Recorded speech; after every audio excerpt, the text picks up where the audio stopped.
Hey guys, John, Koah Spear Guns here to go over the basic unboxing, basic usage, basic maintenance of the Koah Roller series. We've done videos on the other series, the Battle Axe, Fatback, Euro. This one is for the roller and when it arrives. And basically when it arrives, it's going to show up in a 6x6 box, and it will have the stock bubble wrapped real tight with the shaft strap next to it.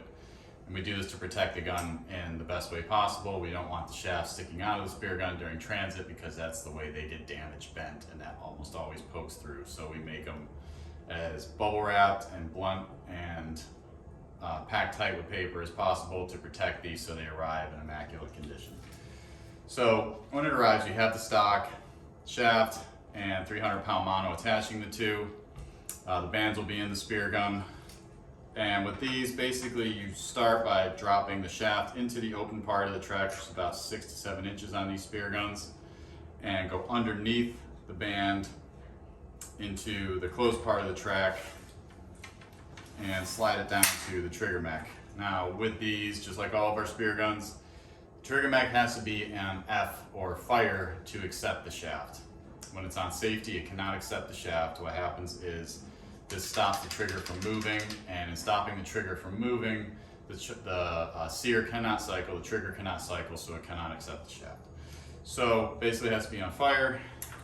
Push back till you hear the click.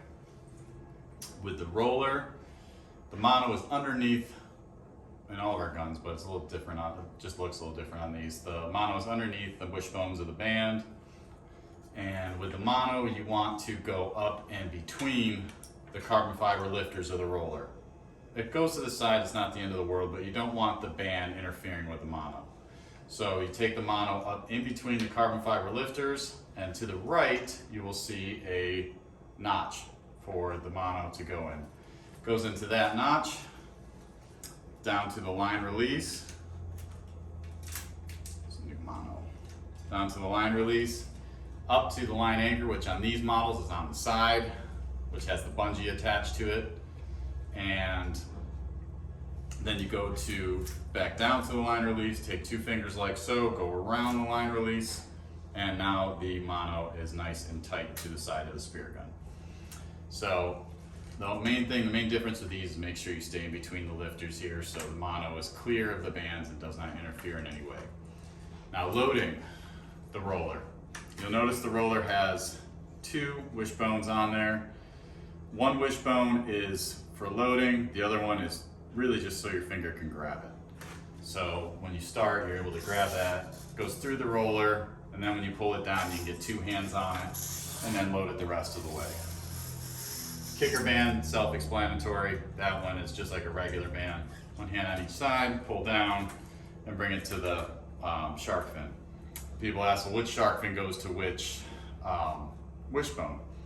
In the end, it really doesn't matter, but you can't go from back to forward. You can only work your way back. So the easiest way I can suggest it is take the roller band and take the roller band to the front shark fin, and the kicker band, take the kicker band to the back shark fin. If you have a reel installed on this, for the rigging, the reel is your tensioner. So after you re-rig it, or after you rig it just like I showed you, you'll notice it's usually a little bit loose. There's no bungee. It'll be a little bit loose over the line release. Just give the reel a 1/4 turn. Doesn't have to be ratchet down, just so it stays snug to the side of the spear gun. Give it a 1/4 turn. It'll tighten the mono to the side of the spear gun. And then it's ready to load, ready to shoot. Now after the shaft is loaded, yes, then you can put it on safety and the trigger will not release the shaft.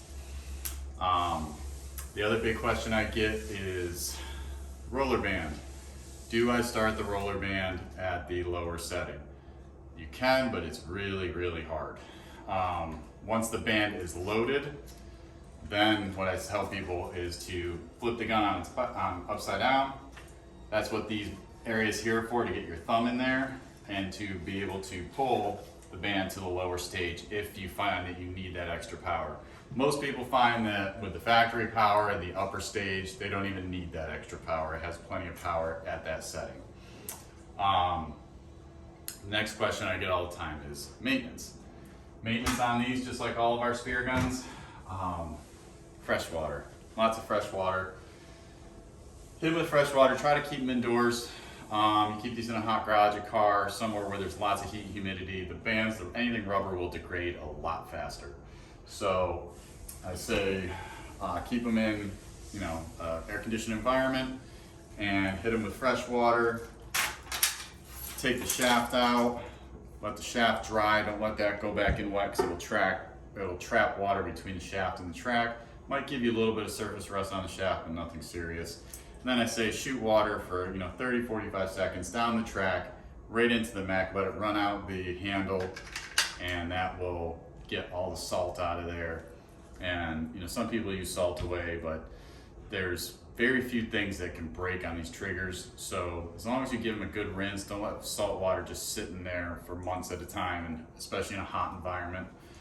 They'll last you, they'll take care of you for a long, long time. You can shoot some water up here at the rollers.